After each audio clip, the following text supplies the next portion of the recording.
আপোনালোকে চাওক আমাৰ অসমত প্ৰত্যেক বছৰে 5 লাখ ল'ৰা ছোৱালীয়ে মেট্ৰিক পৰীক্ষা দিয়ে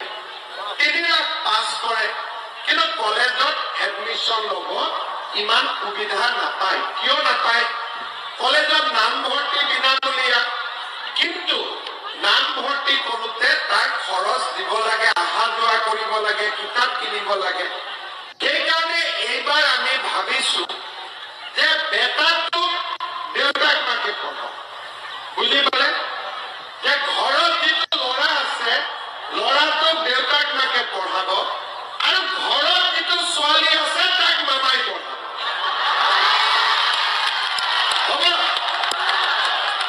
তহঁতে বেয়া পাই লাভ নাই ছোৱালীকেইটা পঢ়িলে ভাল কইনা এজনী পাবি ঘৰত বুজিলি লাগেনে নাই ধুনীয়া ছোৱালী কইনা ছোৱালী সেইকাৰণে তহঁতৰ কইনা বনাই আছে তহঁতে ভাল পাবহে লাগে হয়নে নহয় এতিয়া কইনা যেতিয়া হ'ব পঢ়া শুনা কৰা হ'ব তেতিয়া পঢ়া শুনা কৰা ছোৱালী বিয়া হ'ব তইও ইনকাম কৰিবি ছোৱালীয়ে ইনকাম কৰিব আৰু ভাল হ'ব হয়নে নহয় এতিয়া যিজনী ছোৱালী মেট্ৰিক পাছ কৰিব